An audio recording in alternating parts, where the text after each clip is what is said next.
Ya, Bu Juji silakan. Ya, terima kasih Pak Catur. Assalamualaikum warahmatullahi wabarakatuh. Waalaikumsalam warahmatullahi wabarakatuh. Selamat malam Bapak Ibu guru hebat semua. Alhamdulillah malam hari ini kita berjumpa lagi di acara Temu Pendidik Mingguan yang ke-149 di Komunitas Guru Belajar Nusantara Kabupaten Wonosobo, dan malam hari ini kita tidak kedatangan tamu dari luar, biasanya dari luar Jawa ataupun luar kota, tapi dari kota sendiri. Tapi luar biasa Bapak Ibu, beliau ini sudah apa namanya mendunia gitu. Jadi seperti tadi ngobrol-ngobrolnya Bu Hema sedikit bahwa apa prestasinya Bu Seserini itu luar biasa. Kita sapa dulu narasumber kita malam hari ini. Selamat malam Bu Seserini. Selamat malam, Bu Cucu. Iya, Teman-teman alhamdulillah. semua. Iya, udah bisa lihat apa auranya Seserini lagi. Jadi nggak ada matinya ya kalau Seserini ini ya. Ada aja gitu. Bagaimana kabarnya Suster ini? Saya panggilnya Alhamdulillah. pakai ibu ya, Bu Ya, ya? Oke. boleh lah. Gimana Silahkan. kabarnya? Alhamdulillah, baik. Iya, Masih sibuk mengajar. iya baik. Dan malam hari ini Suster ini ditarik lagi ke KGB untuk membantu teman-teman yang belum tahu ataupun kurang tahu dengan ilmu yang sudah apa terpasang di flyer itu. Nanti mudah-mudahan teman-teman yang ikut di temu pendidik ini bisa mengambil ilmunya dari Suster ini. Dan tapi Hmm. jangan ya Sus ya, jangan hanya teman-teman yang bisa ngambil ilmunya, nanti juga mudah-mudahan ada teman-teman yang bisa berbagi. Jadi Suster ini juga bisa mendapatkan dari teman-teman juga. Mudah-mudahan. Ya, Tapi kalau enggak jangan jangan nangis ya. Oke, baik Suster ini nanti akan ditemani oleh Ibu Hema Suswanti. Kita sapa dulu Ibu Hema, selamat malam. selamat malam, Bu Cucu. Selamat malam Ya, semuanya. iya, Bu Hema cantik sekali nih, katanya pendatang baru tapi udah cetar ya. Udah Terima langsung jadi kasih. pendatang. Iya. Bu Hema, nanti Bu Hema akan menemani Sesrini sampai kurang lebih pukul 21 waktu Indonesia Barat. Akan tetapi apabila teman-teman masih membutuhkan ilmu dari Sesrini, maka Bu Hema dan Sesrini boleh fleksibel waktunya maksimal sampai setengah 10 nanti malam. Baik, waktu sepenuhnya saya serahkan pada Bu Hema dan Sesrini. Silahkan Bu Hema. Oke, terima kasih Bu Cucu untuk waktunya. Terima kasih juga teman-teman. Sebelumnya izinkan saya untuk menyapa teman-teman Bapak Ibu guru yang hebat di sini. Mungkin tidak hanya dari Wonosobo. Sepertinya tadi saya juga membaca itu di chat ada yang dari luar Wonosobo. Selamat malam juga untuk narasumber hebat kita yaitu Sesrini. Ini sebenarnya singkatan nggih. Ses, ya, Sesrini. Nggih, Iya. leres, Bu. Ya, sebelum kita masuk ke acara diskusi yang luar biasa pada malam hari ini, izinkan saya memperkenalkan diri. Saya Hima Suswanti, guru BK SMP Negeri 2 Kaligajar, yang kebetulan untuk hari ini dipercaya sebagai moderator. Sedangkan untuk narasumber hebat kita pada malam hari ini itu adalah Ibu Sri Endah Stiorini SPD MSI, yang kita kenal sebagai nama tenarnya ini, nama udaranya, nama bekennya yaitu kita panggil Sesrini. Beliau adalah guru SMA Negeri 1 Wonosobo. Betul nggih, Ses? Sedangkan untuk ya, ini sepertinya ngelek sekali ya sinyalnya, jadi komunikasinya agak terhambat. Sedangkan untuk tema diskusi pada malam hari ini yaitu adalah merancang asesmen formatif dan sumatif yang berpihak pada murid. Tidak bijak rasanya kalau sebelum kita memulai diskusi kita tidak berdoa seraya memanjatkan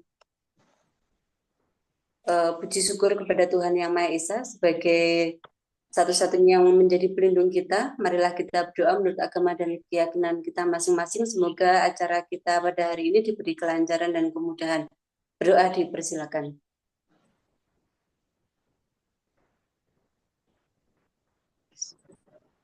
Doa dicukupkan. Guna mewujudkan pembelajaran yang berpihak pada murid, menempatkan kepentingan dan kebutuhan murid sebagai prioritas utama, memonitoring kemajuan belajar dan tantangan yang dialami oleh murid. Tentunya diperlukan sebuah asesmen yang tepat. Nah, di sini nanti kita akan bersama narasumber kita yang hebat, kita akan mengupas tuntas yang tentunya ilmu-ilmu yang akan kita dapat adalah ilmu-ilmu yang luar biasa dan ilmu yang bermanfaat.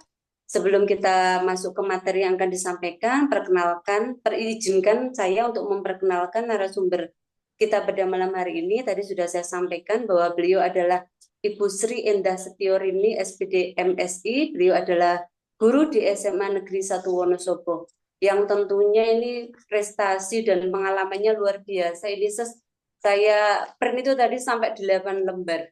Saya bacakan, mungkin saya sampaikan secara singkat untuk yang terbaru. Yang terbaru itu beliau adalah peserta lomba video best practice guru dedikasi di tahun 2022. Sedangkan untuk pengalaman organisasinya yang terbaru ini adalah beliau Ketua MGMP Ekonomi SMA Kabupaten Wonosobo periode 2020 sampai dengan 2025. Dan beliau juga aktif dalam pengurus SLCC dan APKS PGRI Kabupaten Wonosobo untuk periode 2020 sampai sekarang. Luar biasa sekali. Sedangkan untuk narasumbernya ini banyak sekali. Beliau sudah menjadi narasumber baik di Kabupaten Wonosobo maupun di daerah yang lain. Tetapi yang terbaru ini adalah beliau adalah pengajar praktik PGP Angkatan 1 tahun 2020 sampai dengan 2021.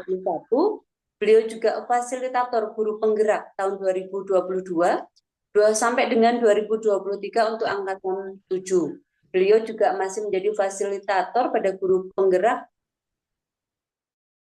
di tahun 2023 sampai dengan sekarang. Untuk narasumbernya ini luar biasa, banyak sekali ini. Masya Allah, semoga saya nanti bisa tertular ilmu dan pengalamannya. Sedangkan untuk karya ilmiahnya ini yang terbaru adalah tahun 2024. Beliau membuat video deskriptif dan beberapa esai. Sedangkan tahun 2021 beliau menulis jurnal nasional, juga di tahun 2013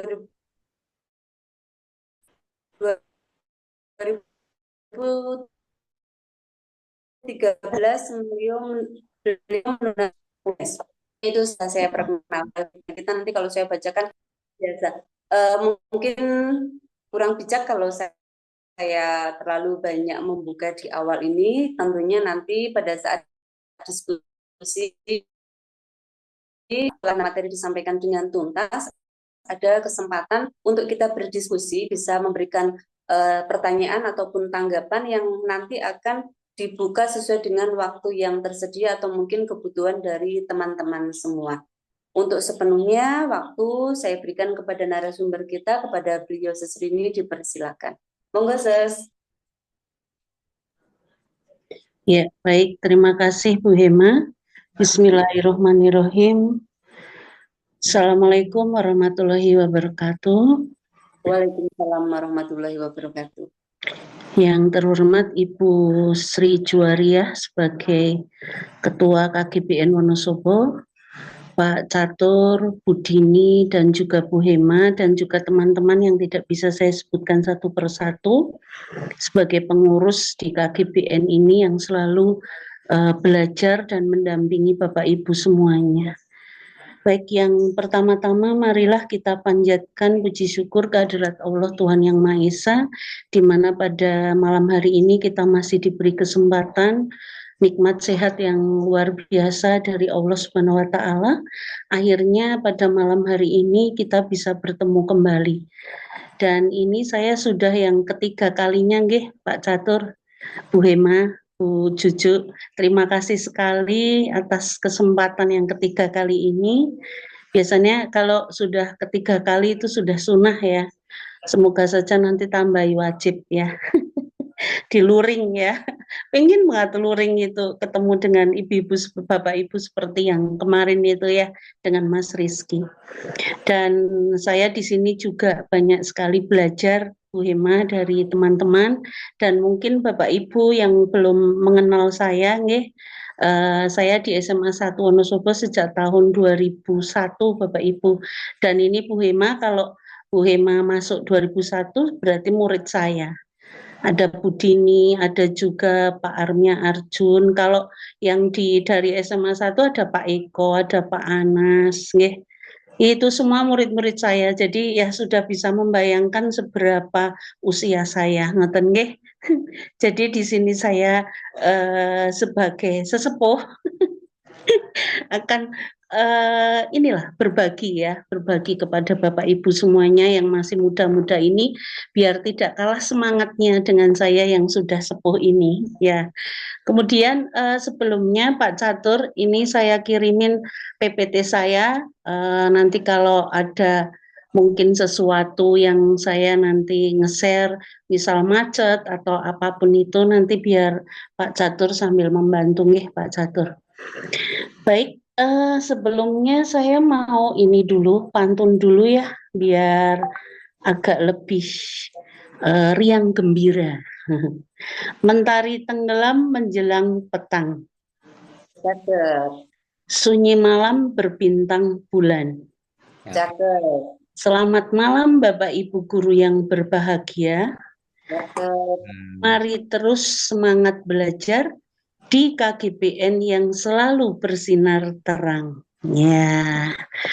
Ya saya buatnya dengan sepenuh hati loh Bapak Ibu ya.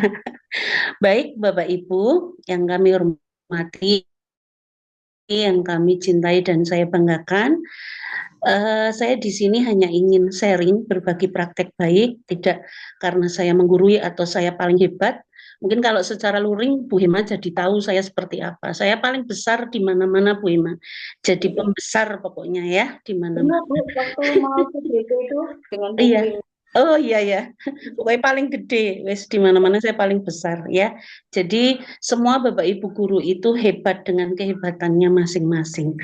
Baik, mohon izin untuk share screen ya Bapak Ibu ya.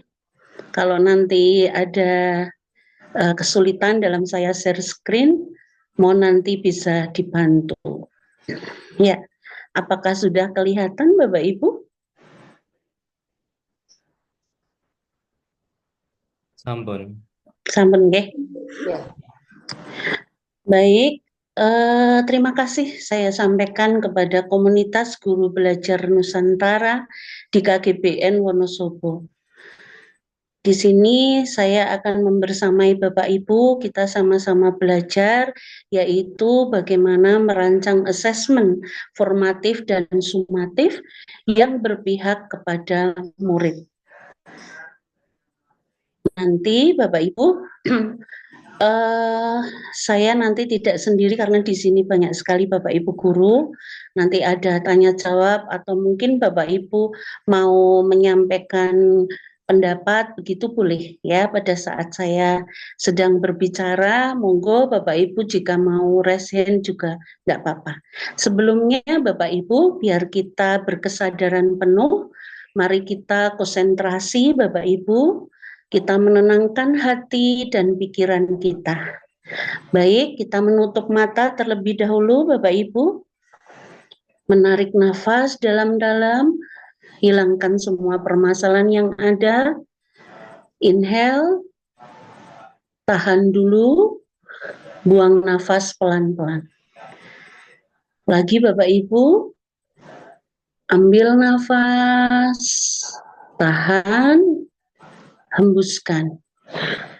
Sekali lagi ya Bapak Ibu, ambil nafas, tahan, hembuskan pelan-pelan, kemudian buka mata ini juga pelan-pelan. Karena semuanya milik Allah Bapak Ibu dan nanti suatu saat kita juga akan menghadapnya.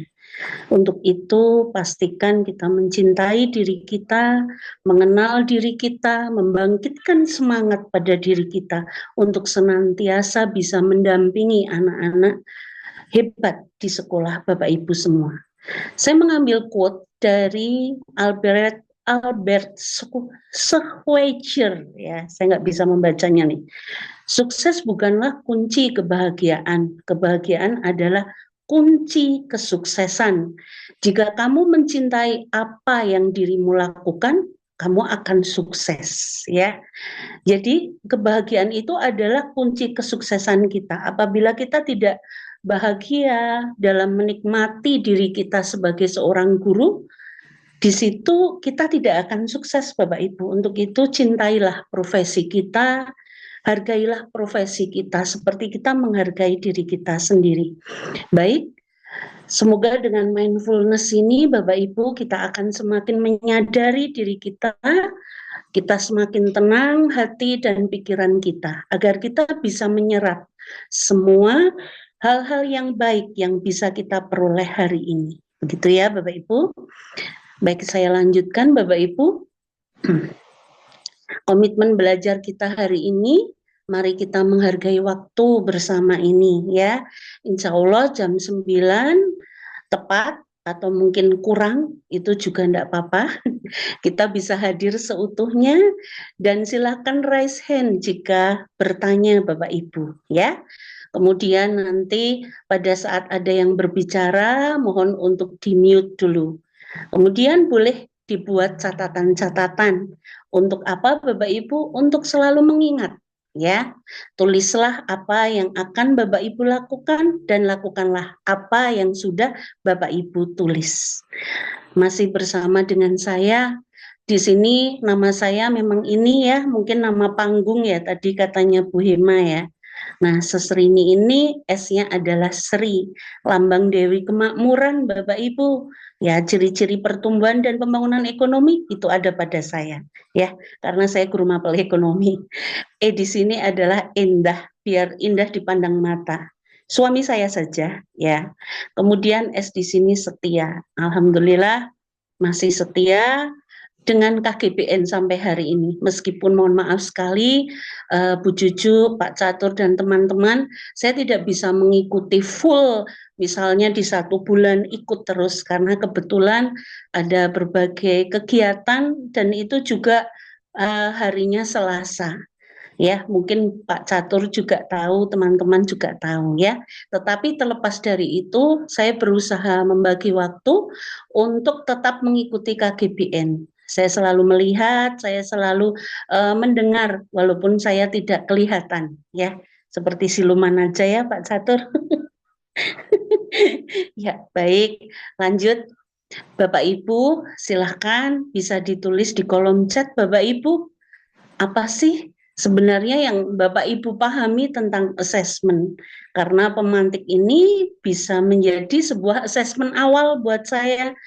Oh, ternyata Bapak Ibu semuanya paham nih tentang assessment di dalam kurikulum Merdeka. Dan assessment apa saja yang sudah Bapak Ibu lakukan di kelas? Artinya kita tidak mungkin tanpa assessment, ya. Nah, silahkan bisa ditulis di kolom chat Bapak Ibu, nanti saya akan membacanya. Atau nanti bisa disampaikan lewat lisan juga boleh, ya. Nah, Bapak Ibu yang saya hormati, sebenarnya assessment ini selalu kita lakukan. Tetapi kadang karena mungkin kesibukan kita, saking semangatnya kita mendampingi anak-anak, sampai lupa ada asesmen formatif di dalam proses pembelajaran. Yang akhirnya kita hanya punya nilai nih, hanya di asesmen akhir atau asesmen sumatif. Ya, nah inilah yang nanti akan kita kupas bersama. Sekali lagi, nanti misal Bapak Ibu mau menyela dari apa yang saya sampaikan boleh. Asalkan Bapak Ibu raise hand terlebih dahulu. Begitu ya Bapak Ibu.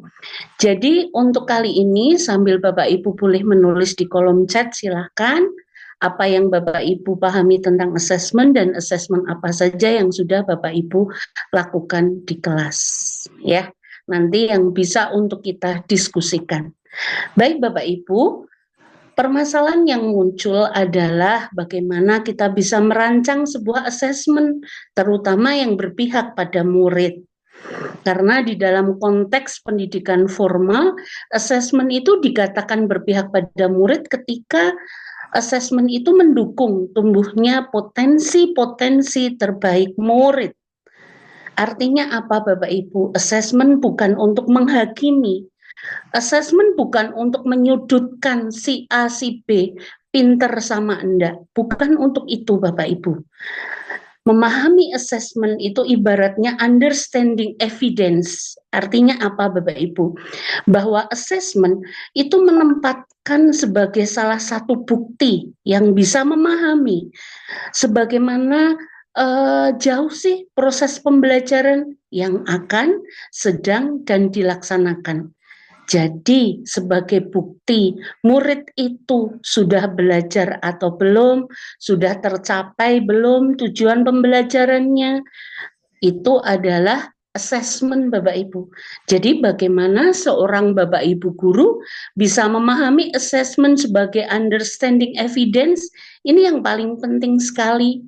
Jadi jangan hanya assessment itu hanya sebagai bukti akhir saja, bukti rapot saja, bukti bahwa sudah melakukan penilaian harian saja, bukti bahwa si A ini nilainya 90, si B 30 misal.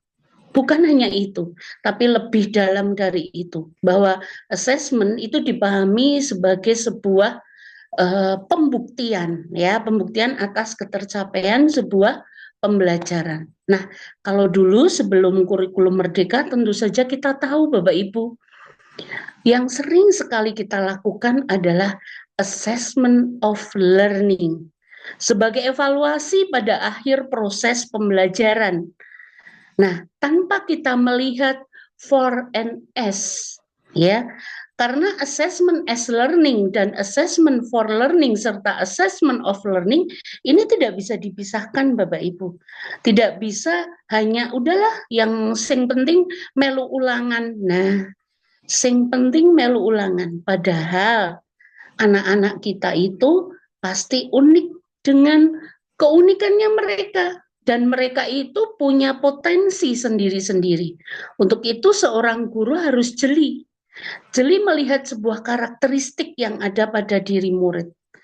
Bisa saja pada saat assessment formatif, mungkin di materi-materi atau tujuan pembelajaran yang pertama dia nggak mampu. Begitu di TP2, 3 dia mampu. Nah, kalau kita hanya sumatif, nanti TP1, TP2, TP3 hilang Bapak Ibu. Ya, akhirnya kita melihat hanya sebuah nilai akhir saja. Nah, inilah yang perlu kita tekankan Bapak Ibu pada diri kita sambil kita refleksi, sambil kita mengevaluasi pada diri. Bagaimana sih selama ini saya melakukan sebuah assessment? Konsep assessment formatif dan sumatif.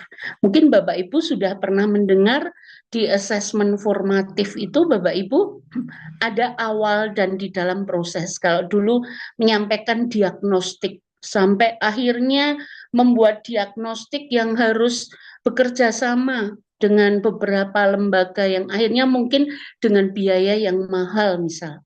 Padahal sebenarnya asesmen formatif bisa dilakukan Bapak Ibu, baik di awal maupun di dalam proses pembelajaran. Yang sering kadang tidak kita lakukan adalah sebuah refleksi, umpan balik yang berkala dan berkelanjutan Bapak Ibu. Ini yang penting sekali. Makanya kalau kita memberikan sebuah assessment hanya berdasarkan landasan kita sendiri, tanpa melibatkan murid, artinya itu bukan assessment yang berpihak pada murid. Assessment yang berpihak pada murid adalah melibatkan murid. Ya, melibatkan murid pada proses pembelajaran dan juga pada proses assessment itu berlangsung, Bapak Ibu. Ya, saya suka sekali diskusi Bapak Ibu, silakan jika Bapak Ibu nanti mau berdiskusi tentang assessment, baik itu di tingkat PAUD, TK, SD, SMP, SMA, SMK, begitu. Sebisa saya ya. Jadi saya bisa diskusi. Nah, kalau nomor HP saya ada di KGBN ya, Bapak Ibu, silakan bisa sambil WA, sambil kita sama-sama belajar, sama-sama sharing. Nah, assessment sumatif itu metode evaluasi yang dilakukan di akhir pembelajaran. Tentu saja tidak pernah dilewatkan oleh seorang guru. Kenapa? Karena nanti pasti ada rapot begitu. Nah, akhirnya yang terjadi, guru itu stressingnya pada saat menjelang rapot. Coba, kalau Bapak Ibu itu merancang asesmen di awal, pada tahun pembelajaran baru, ya, itu sudah merancang asesmen. Ini nih, asesmen awal saya. Saya akan melakukan asesmen awal non-kognitif dan kognitif. Saya akan mengukur seberapa bisa sih anak-anak ini dari yang SMP, atau seberapa jauh sih pemahaman dia yang misalnya saya di kelas 11 atau kelas 12. Ini yang sering sekali tidak dilakukan oleh Bapak Ibu guru. Untuk itu, kita harus berefleksi dan mengevaluasi diri kita sampai sejauh mana kita itu sudah melakukan sebuah assessment yang berpihak pada anak. Begitu. Intinya keberpihakan pada anak. Karena kalau menurut saya, setiap kurikulum itu ada masanya. Sama saja dengan kita. Setiap masa ada orangnya, setiap orang ada masanya. Kemarin masa kurikulum merdeka, nanti ada kurikulum baru lagi, enggak apa-apa, kita welcome aja sama regulasi. Selama ini saya baik-baik saja Bapak Ibu, dulu kurikulum 2013 kebetulan juga saya ikut di dalamnya, begitu sekarang kurikulum merdeka juga saya ikut, jadi saya menikmati sebuah perubahan di era perubahan era kurikulum ya, di masanya, kan seperti Ki Hajar Dewantara, hiduplah di masanya, begitu ya. Hiduplah sesuai masa. Jadi kalau kita sudah masa sekarang, ya kita harus welcome aja Bapak Ibu. Masanya ada PMM, kita nikmati aja Bapak Ibu, begitu. Jadi kalau kita sudah welcome sama sebuah regulasi apapun itu, kita akan menjadi pribadi yang positive vibes ya, yang auranya itu selalu memancarkan sebuah kebaikan-kebaikan, begitu. Begitu ya Bapak Ibu. Nah, jadi assessment itu jangan dijadikan ajang untuk mencari nilai, ajang menakut-nakuti, ajang untuk mengancam anak. Nanti saya beri nilai 0 loh kalau kamu nggak mengerjakan tugas ini. Sudah nggak ada masanya seperti itu. Kita sudah berada di gen yang Gen Z ya. Nah, jadi kita harus paham, berarti kita juga welcome dengan sebuah teknologi. Jangan kita mendewakan teknologi, tetapi kita mampu memanfaatkan teknologi sebaik-baiknya. Jadi intinya teknologi itu kan mempermudah.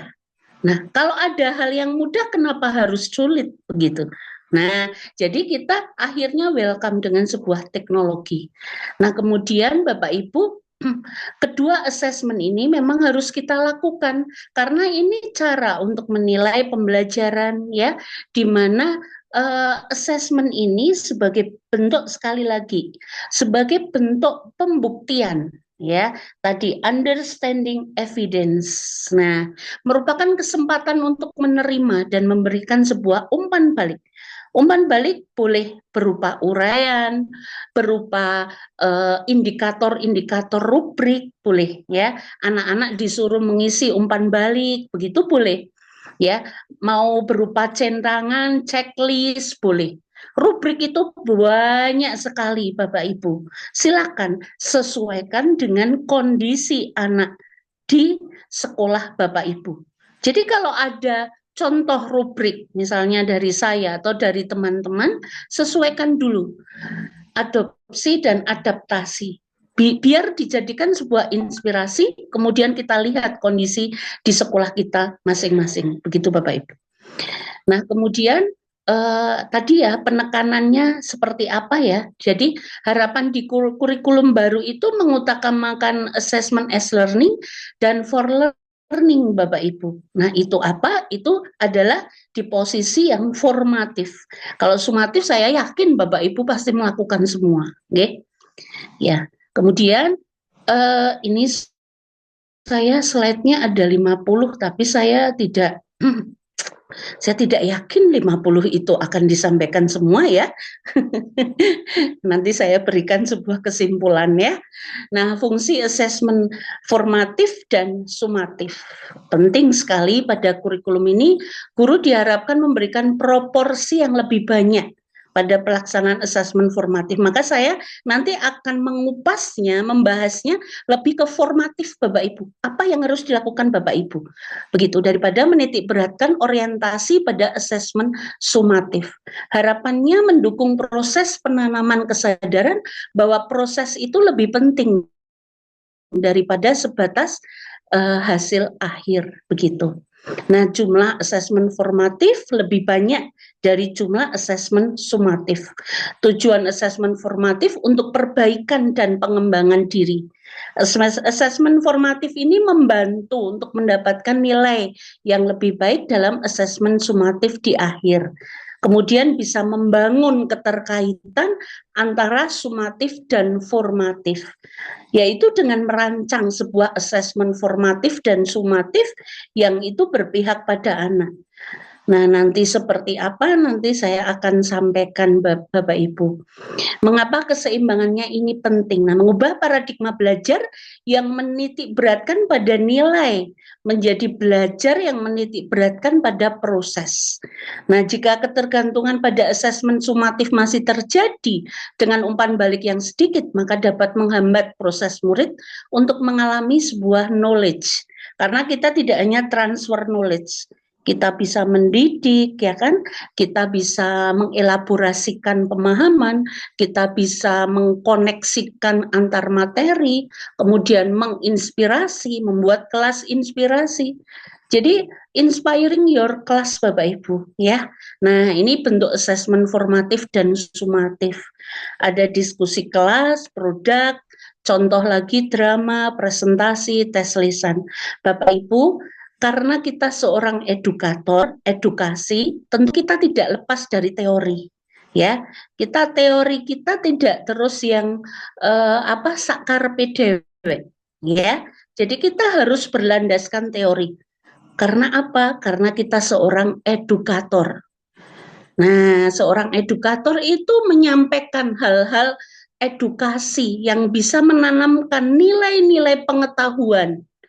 Ya, nilai-nilai pengetahuan dari yang tidak bisa menjadi bisa, dari yang bisa menjadi dia teramat paham, ya. Kalau sudah sangat paham, dia akan menjadi terinspirasi. Nah, inilah tugas kita sebagai seorang guru, menginspirasi anak-anak kita.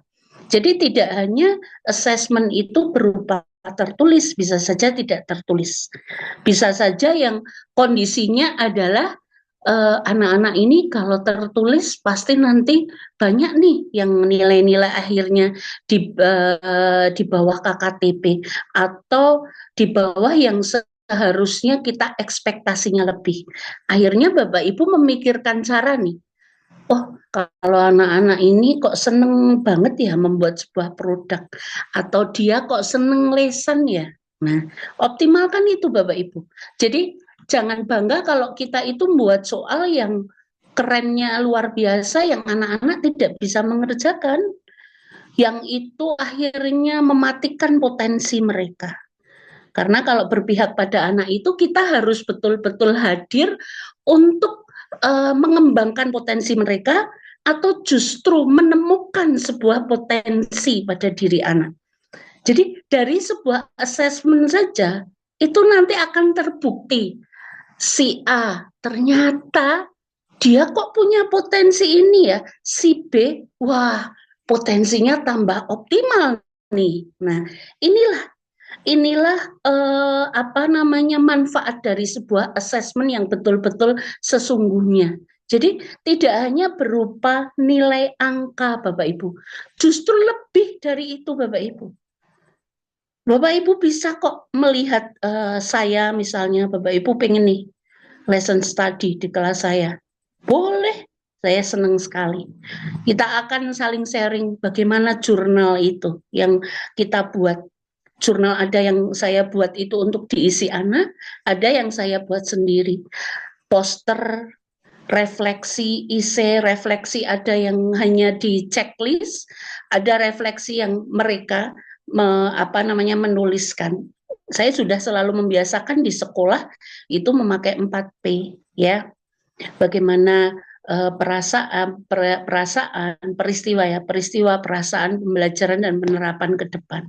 Banyak sekali refleksi yang bisa kita lakukan. Kenapa? Karena ini juga bisa membantu guru, Bapak Ibu, bisa membantu guru ke depannya bisa lebih baik lagi. Nah, jadi refleksi ini juga termasuk asesmen formatif, Bapak Ibu. Nah, mengapa umpan balik itu penting? Umpan balik itu kan merupakan kumpulan informasi. Bagaimana seseorang itu melakukan suatu kegiatan. Umpan balik bisa berisi hal baik, hal yang butuh perbaikan, dan hal yang bisa dikembangkan untuk aktivitas berikutnya. Nah, untuk guru itu bisa memberikan sebuah informasi perkembangan murid. Jadi bisa memodifikasi pengajaran dan pembelajaran di masa depan. Kadang saya Bapak Ibu di tengah-tengah pelajaran tidak hanya ice breaking, tetapi saya upayakan ngobrol Bapak Ibu. Ngobrol dengan mereka. Gimana perasaan kamu, panas sekali ya hari ini ya? Enaknya kita ngapain ya? Es krim, Bu. Nah, akhirnya saya suruh gambar es krim, bayangin aja sambil makan es krim, kayak gitu kan. Jadi disesuaikan dengan kondisi anak, Bapak Ibu. Karena anak-anak SMA itu sebenarnya juga butuh belajar loh dari guru-guru SD, dari guru TK gitu. Bagaimana mereka bahagia sekali. Saya sering loh melihat status dari Pak Catur, dari apa yang memang sudah ada ya, dari Bu Us juga ya. Betapa mereka bahagia, gembira begitu. Jadi kita jangan melihat jenjangnya, tapi lihat sebuah inspirasi-inspirasi yang ada yang akhirnya saya terapkan Bapak Ibu di kelas begitu.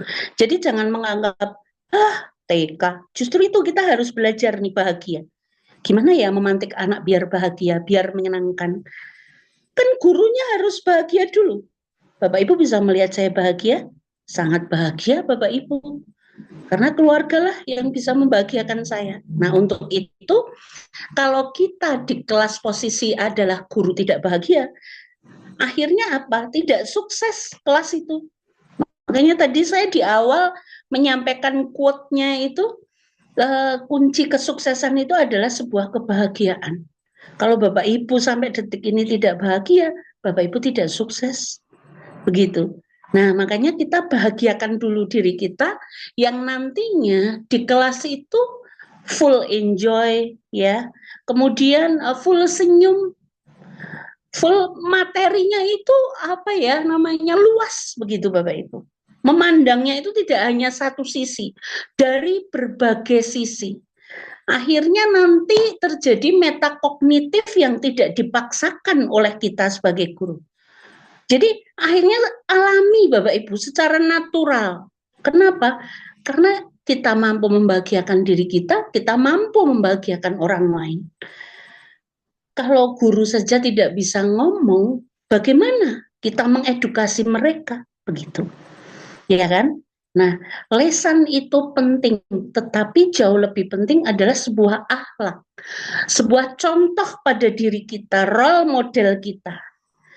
Jadi Bapak Ibu, kalau kita mau melakukan assessment, ya upayakan proses pembelajaran yang baik dulu. Kalau proses pembelajaran saja masih ngalor ngidul atau malah justru saya itu nanti mau mengajar apa ya? Nah, ini tanda-tandanya tidak pernah merancang. Jadi bukan seorang planner. Karena seorang guru itu multitasking. Dia sebagai planner, motivator, ya nggak sih, fasilitator. Dia juga merangkap sebagai seorang orang tua kedua di sekolah Bapak Ibu. Jadi kalau kita enjoy Bapak Ibu, mau detik kapanpun, mau jam apapun, yes, I'm ready. Because I like a teacher. Saya suka jadi guru kayak gitu Bapak Ibu. Makanya harus bahagia, ya, harus bahagia. Bapak Ibu itu harus bahagia. Kenapa nggak bahagia? Yang membuat bahagia adalah diri kita. Jangan salahkan orang lain, ya. Yang membuat tidak bahagia diri kita. Yang membuat bad mood diri kita. Kenapa kita harus tersinggung kayak gitu? Karena hal-hal itulah yang akhirnya menutup aura kita sebagai guru. Aduh, jam 10 jam. Nah, kayak bicara sama diri sendiri. Yes, I like a teacher. 10 jam ini mau saya gunakan sarana silaturahmi untuk anak-anak saya. Saya kangen sekali sama mereka. Ini adalah ladang ibadah saya. Ini adalah amanah buat saya. Kalau dulu saya pernah Bapak Ibu merasakan bahwa saya kan senang memang ikut lomba dan sebagainya. Sampai di posisi yang atas itu saya semakin merasa bahwa saya itu tidak punya apa-apa. Apa yang harus dibanggakan pada diri saya. Nah, akhirnya sekarang pola pikirnya menjadi seperti kebalik. Nah, ini nanti yang akan saya bahas. Backward design ya, yang saya sudah sampaikan ke Pak Catur. Akhirnya proses berpikirnya saya kebalik gini. Nah, ini sekolahan nggak bisa apa-apa nih tanpa saya. Dulu kayak gitu. Kalau nggak ada saya, aduh gimana ya, tak tinggali terus, aduh gimana ya sekolahan. Sekarang saya balik. Ya, saya membutuhkan sekolah sebagai ladang ibadah saya. Saya membutuhkan sekolah sebagai ladang kebermanfaatan diri saya. Karena kita mendapat gaji juga dari sekolah, dari kita mengajar Bapak Ibu. Jadi jadikanlah itu sebuah amanah Bapak Ibu. Ya, ini tausiah ini dari Ustadzah Rini. Baik, kita lanjutkan ya Bapak Ibu. 10 prinsip pemberian umpan balik yang efektif ya. Yang dua arah begitu ya. Ini ada prinsipnya selektif, mudah dimengerti, transferable, melihat ke belakang, spesifik, lebih dari penilaian, tepat waktu, kontekstual, melihat ke depan, dan seimbang.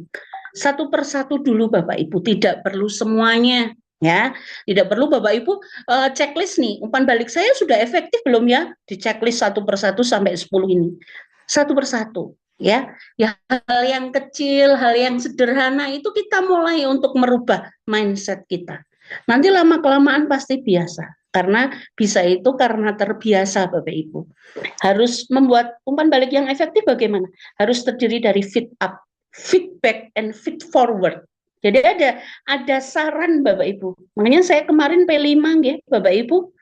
Itu waktu kita mengadakan galeri aksi, sebelum gelar karya kan ada galeri aksi. Itu kita memanggil orang tua. Nah, orang tua harus memberikan umpan balik. Ya. Nah, anak-anak kelompok yang lain memberi umpan balik kepada kelompok yang lain begitu. Artinya kita biasakan dulu yang namanya feedback. Feedbacknya ini ya terdiri feed up, feed forward. Jadi feedback itu bukan hanya feedback umpan balik keren, lanjutkan. Tidak hanya itu Bapak Ibu. Tapi apakah sudah sesuai dengan tujuan yang diharapkan dari tujuan P5-nya? Misal seperti itu. Nah, lagi di gelar karya itu juga harus ada umpan balik dari masyarakat, dari orang tua gitu. Nah, kita biasakan Bapak Ibu. Sekali lagi, gelar karya itu bukan tempat, bukan sarana untuk wah-wahan, mewah-mewahan, tidak. Tetapi itu sarana edukasi, sarana apresiasi Bapak Ibu. Ya, karena di situ ada sebuah gelar karya berupa inovasi karya-karya mereka yang selama ini sudah dilakukan. Justru yang paling penting adalah prosesnya. Nah, ini di video yang kemarin saya membuat ya, Bapak Ibu, saya membuat yang namanya Laskar Pelangi. Jadi pembelajaran berbasis karakter dan riset, Bapak Ibu. Untuk pembelajaran di P5, Bapak Ibu. Dan di situ asesmennya itu macam-macam. Karena berbasis riset, jadi saya membuatnya itu inquiry learning. Jadi tahapan inquiry itu saya masukkan di dalam proses P5 termasuk assessment-nya. Nah, biar nanti miskonsepsinya P5 itu hilang. Biar tidak jor-joran hanya di gelar karya gitu. Nah, ini ladder of feedback. Contoh praktek baik memberikan umpan balik secara berjenjang. Diklarifikasi. Apa yang kamu maksud dengan? Bisa tolong jelaskan lagi tentang bagaimana itu bisa terjadi. Nah, itu klarifikasi. Boleh umpan baliknya seperti itu. penilaiannya. Bagian ini efektif karena apa? Ini menarik loh karena apa? Ini ide yang bagus untuk apa? Perhatian saya membayangkan bagaimana jika. Apakah mungkin jika saya belum paham bagaimana kamu bisa? Nah, ini contoh-contoh. Atau saran Bapak Ibu, pernahkah kamu berpikir tentang bagaimana kalau menambahkan? Bisakah kamu menghapus bagian ini? Apresiasi. Idemu mengingatkan saya saya bisa melihat pekerjaan. Apa? Ini bisa saya gunakan juga. Saya belajar dari jawabanmu. Saya terinspirasi dari apa yang sudah kamu lakukan di proyek ini, dari apa yang sudah kamu kirimkan portofolio ini. Nah, itu umpan balik Bapak Ibu. Nah, coba deh kita mencoba membuat contoh praktek baik dengan memberikan umpan balik secara berjenjang.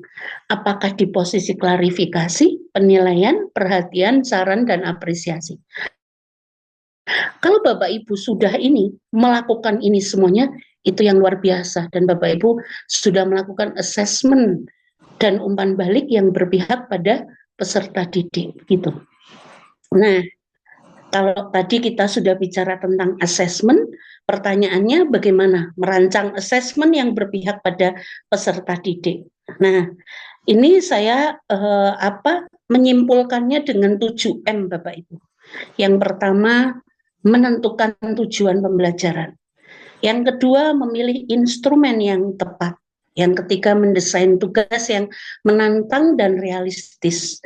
Yang keempat, menyesuaikan kesiapan minat dan gaya belajar mereka. Yang kelima, memberi umpan balik konstruktif.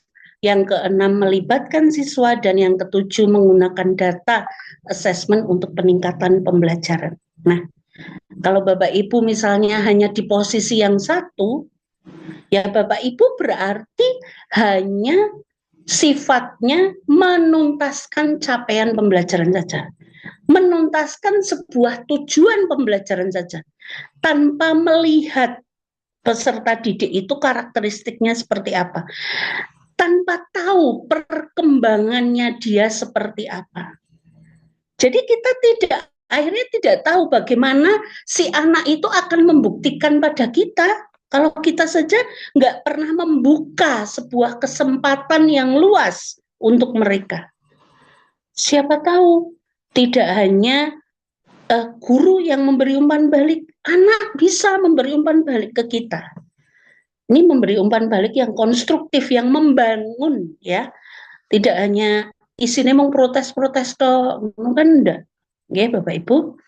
Nah, tadi kan saya sudah menyampaikan merancang itu ya yang betul-betul tahu potensi keterlibatan anak.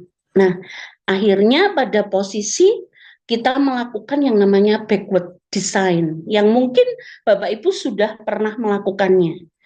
Ini membuat sesuatu assessment itu lebih mudah kita tangkap Bapak Ibu.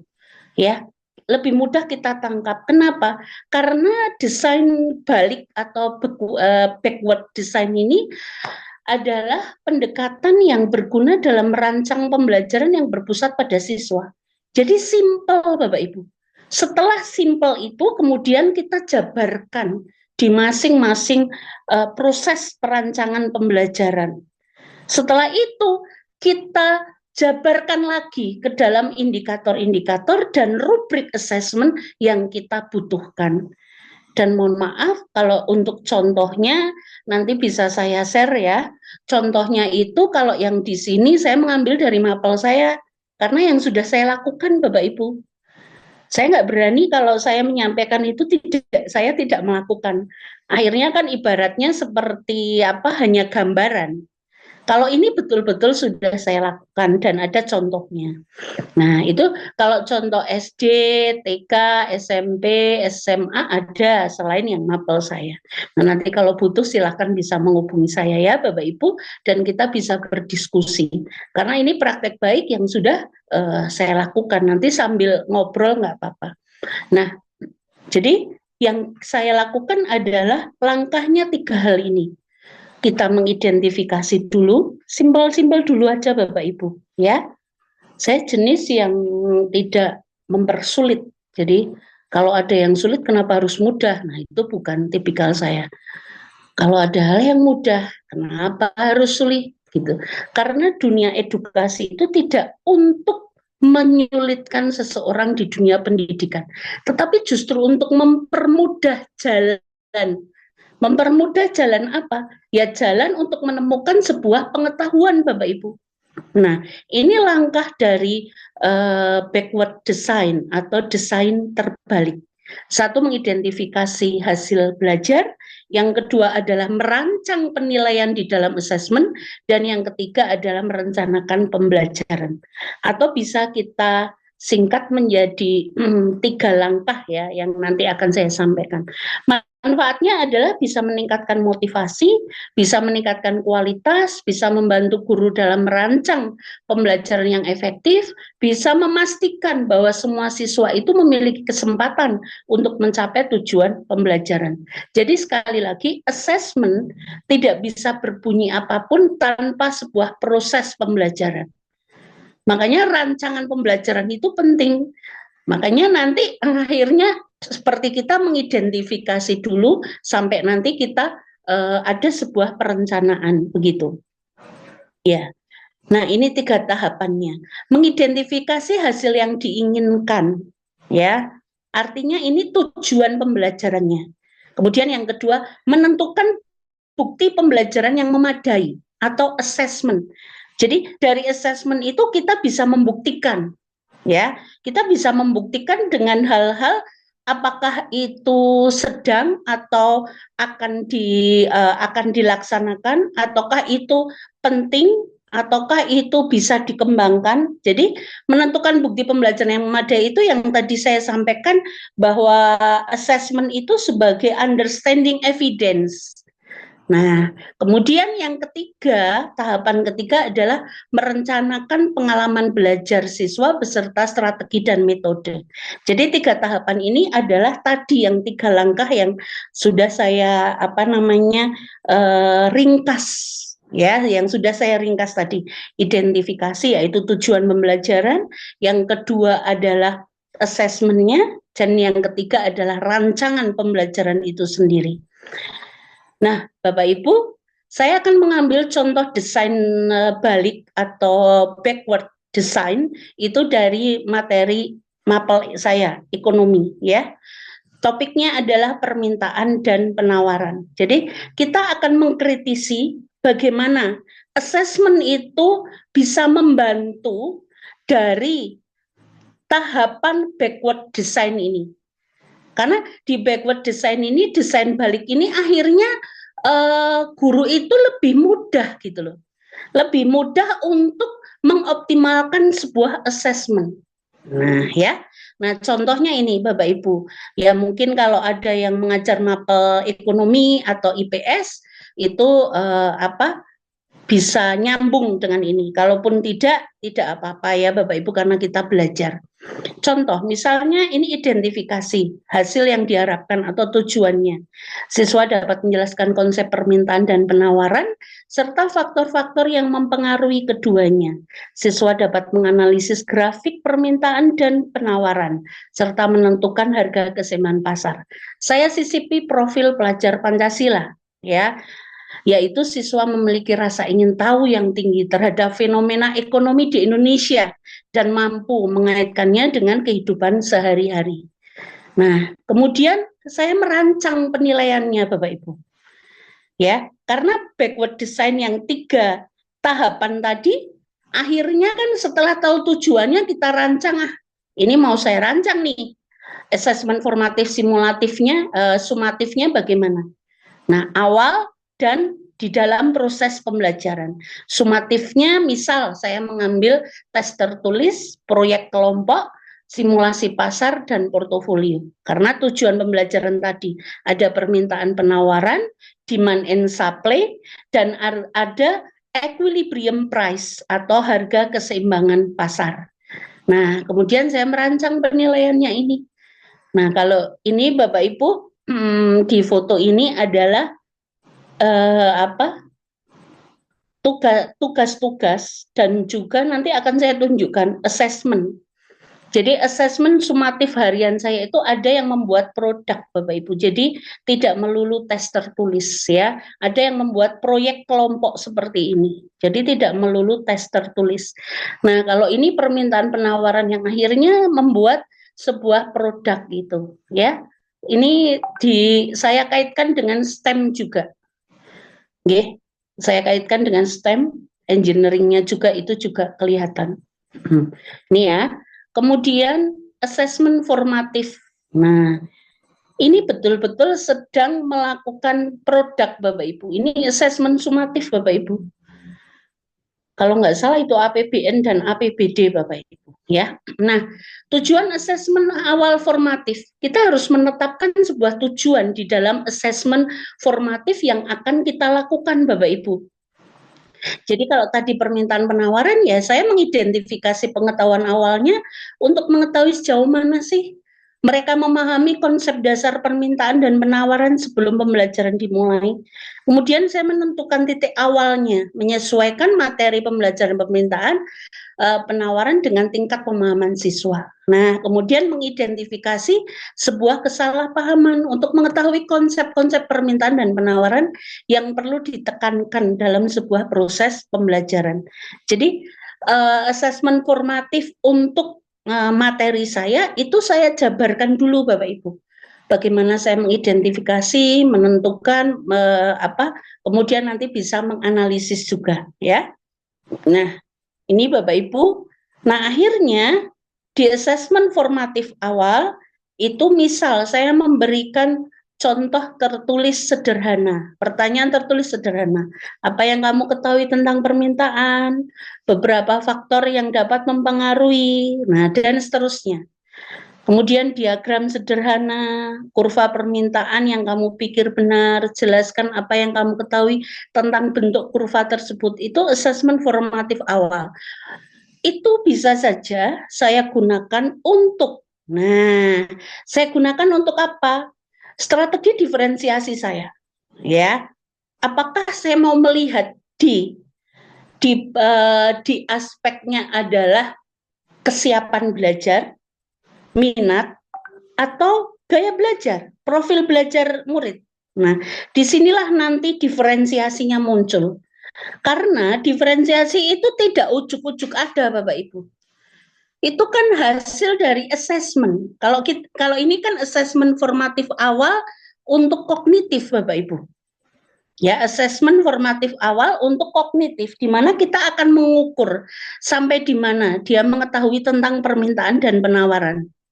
Nah, kalau saya mau akhirnya ada nilai dari hasil assessment formatif awal ini, nah kemudian akan saya lakukan ini kelompok yang skornya berapa sampai berapa. Tidak harus skor 90-100. Skornya misalnya poinnya 3 sampai 6, misal seperti itu. Ya, poinnya adalah 7 sampai 8 dan seterusnya.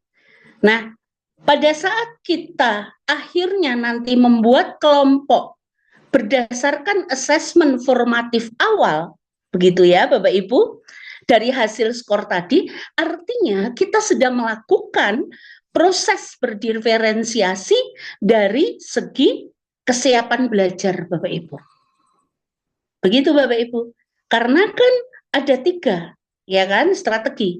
Apakah mau kesiapan belajar, apakah minat belajar, gaya belajar, yang sebenarnya 3 ini dihubungkan dengan lingkungan belajar juga Bapak Ibu. Ya, mungkin ini Bapak Ibu guru penggerak sudah hafal di luar kepala nih ya, tentang diferensiasi. Nah, jangan sampai itu hanya untuk teori Bapak Ibu, atau hanya untuk memenuhi tugas sebagai seorang guru penggerak. Tetapi betul-betul action. Do it in your class and inspiring your class, begitu Bapak Ibu. Atau saya membuat sebuah skenario sederhana. Contoh, jika harga coklat naik, apa yang akan terjadi dengan jumlah coklat yang ingin dibeli konsumen? Kenapa saya harus coklat? Yang kekinian Bapak Ibu, yang anak-anak itu langsung tahu coklat. Saya jamin anak-anak nggak tahu tentang harga beras, ya kan? Kecuali yang betul-betul dia memang tahu tentang harga beras, ya. Jika terjadi bencana alam yang merusak tanaman kopi, apa yang terjadi dengan harga kopi? Nah, loh Bu, nanti jawabannya ini heterogen. Ya enggak apa-apa, kita kan sedang mengukur formatif awal. Si A yang sama sekali enggak menjawab, si B yang jawabnya amburadul, biarkanlah. Jawaban mereka itu jawaban yang hebat, karena mereka punya kehebatan masing-masing. Sekali lagi, anak kita itu anak-anak yang hebat karena mereka punya kehebatan, keunikan sendiri-sendiri. Jadi jangan melihat anak itu dari segi hanya akademis. Karena anak itu kan beda-beda. Ada yang memang dia suka nyanyi, belajarnya sambil nyanyi, ada. Ada yang sukanya gerak, muter, ada gitu. Nah, terus jangan dipaksakan nih visual, ya, jangan dipaksakan kelompok A ini harus yang sesuai gaya belajar kinestetik misalnya. Itu jangan dipaksakan, tapi biarkanlah itu secara natural, ya, secara natural, ya, secara alami, dan kita memberi sebuah kesempatan dan ruang yang cukup untuk mereka belajar. Nanti kan akhirnya lama-kelamaan tahu kalau kita selalu memberi kesempatan. Yuk anak-anak sekarang berkelompok sesuai hobi. Ini loh hobi yang sudah saya tulis di sini. Nah, tulisan hobi banyak sekali. Bu, di situ nggak ada hobi saya. Tulis nak, ditulis di depan nggak apa-apa. Nah, seperti itu Bapak Ibu. Akhirnya apa Bapak Ibu yang terjadi di kelas? Nah, yang terjadi di kelas itu nggak seperti kuburan. Jangan bangga Bapak Ibu hening sunyi senyap di kelas. Takut sama Bapak Ibu. Jadi harusnya kelas yang betul-betul bisa dibawa kemana aja bisa gitu loh. Ya, yang bisa bermanfaat untuk sesama begitu. Jadi di kelas itu akhirnya kelasnya itu hidup. Ya, kelasnya hidup karena yang menciptakan hidup itu bersama, kolaborasi. Ya anak-anak, saya dibantu yuk. Menurut kamu apa ya yang harus kita lakukan kalau ada yang terjadi seperti ini? Ada bullying seperti ini, menurut kamu apa sih yang harus dilakukan? Nah, sikap kritisnya itu kita biasakan Bapak Ibu. Jangan terus hanya sesuai materi saja. Wah, materiku nggak selesai. Ya nggak apa-apa, ukurannya fase. Kalau itu tidak selesai, dilanjutkan di fase berikutnya boleh. Boleh, jangan takut Bapak Ibu. Ya, takutlah kalau kita tidak pernah mendampingi anak-anak kita, alias mengosongkan terus di kelas. Kasihan anak-anak, ya. Karena butuh Bapak Ibu. Nah, ini contoh tadi, kalau tadi asesmen formatif awal. Kalau ini asesmen formatif dalam proses pembelajaran. Mengapa kurva cenderung menurun? Sebutkan 3 faktor yang bisa menggeser kurva permintaan. Boleh nggak Bu buka internet? Boleh, silahkan Nak. Pastikan kalau mau melihat internet yang baik-baik ya. Nah, itu gunanya seorang guru. Kelas itu akan kelihatan siapa gurunya. Coba deh Bapak Ibu. Pasti. Ya kan? Artinya bukan terus, wah ini yang terhebat. Bukan itu. Akan kelihatan. Pada saat kita masuk kelas, bagaimana welcome gate-nya mereka, bagaimana selamat datangnya mereka, bagaimana hiruk pikuknya, semangatnya mereka, ada kita, begitu. Makanya kalau sering kosong itu saya juga heran. Gajinya kemana? Ya nggak sih? Amanahnya kemana? Ya kan? Kecuali kalau Bapak Ibu memang daring, betul-betul yang daring mendampingi anak-anak. Begitu. Karena anak-anak itu tahu figur guru seperti apa, tahu posisi guru seperti apa. Begitu. Tahu kok nggak pernah dinilai, tiba-tiba di rapot nilainya tinggi, padahal nggak pernah ikut ulangan, atau malah justru hanya ikut ulangan sekali nilainya tinggi. Karena apa? Hanya punya nilai 1. Nah ini yang sangat-sangat riskan di sini. Karena tidak pernah melakukan asesmen formatif. Ya, nah ini contoh-contoh dari asesmen formatif. Saya melakukan yang namanya simulasi pasar. Ada produsen dan konsumen. Kemudian ada biaya produksi, preferensi konsumen, faktor lain yang mempengaruhi pasar, begitu. Nah, jadi mereka akan tahu tentang mekanisme pasar secara langsung melalui pengalaman secara simulasi. Kemudian ada kuis singkat, ya. Nah, hal-hal inilah yang perlu dilakukan Bapak Ibu, asesmen formatif awal baik kognitif maupun kognitif ataupun asesmen formatif dalam proses pembelajaran. Mintalah siswa untuk mencari contoh peristiwa ekonomi di media massa. Nah, ini Bapak Ibu, contoh asesmen sumatif. Tadi sudah saya sampaikan di awal. Ada tes tertulis, proyek kelompok, simulasi portofolio. Nah, ini contohnya. Soal pilihan ganda dan sebagainya, Bapak Ibu kan pasti sudah melakukan itu. Membuat presentasi tentang suatu produk atau jasa. Jadi lebih ditekankan kepada contextual learning. Nah, kalau sekarang harus disisipi dengan teknologi. Bagaimana digital marketing itu bisa membantu sebuah pasar, begitu. Jadi pemantiknya bisa video, bisa berupa artikel, ya. Banyak sekali pemantik-pemantik yang bisa dilakukan oleh Bapak Ibu semuanya. Agar apa? Agar ada kritisnya, critical thinkingnya nanti ada. Nah, kalau sudah selesai semua, nanti ada mengumpulkan artikel atau berita ekonomi, atau justru mengumpulkan berbagai hal dari seluruh materi. Jadi merekam jejak, ya, merekam jejak. Portofolio itu kan perekaman jejak. Jejak 1, jejak 2, jejak 3, penyelidikan 1, penyelidikan 2, penyelidikan 3. Kalau penyelidikan kan ke proyek Bapak Ibu. Karena kalau proyek nggak mungkin tanpa sebuah penyelidikan, ya. Makanya harusnya memang riset kalau di proyek, ya Bapak Ibu. Ya, ini Bapak Ibu, ini contoh asesmen sumatifnya. Ini contoh rubrik, mohon maaf kalau rubrik yang penuh begitu, nanti di lampiran-lampiran ya Bapak Ibu, boleh nanti WA saya, begitu saya punya contoh-contohnya. Misalnya rubrik observasi sikap siswa, ini yang non-kognitif ya Bapak Ibu, kemudian penilaian proyek kelompok non-kognitif, kemudian portofolio non-kognitif. Nah, seluruh rubrik misal pakai sangat baik, baik, cukup, perlu perbaikan. Atau misalnya Bapak Ibu menuliskan kurang begitu. Tapi saya jarang sekali nulis kurang.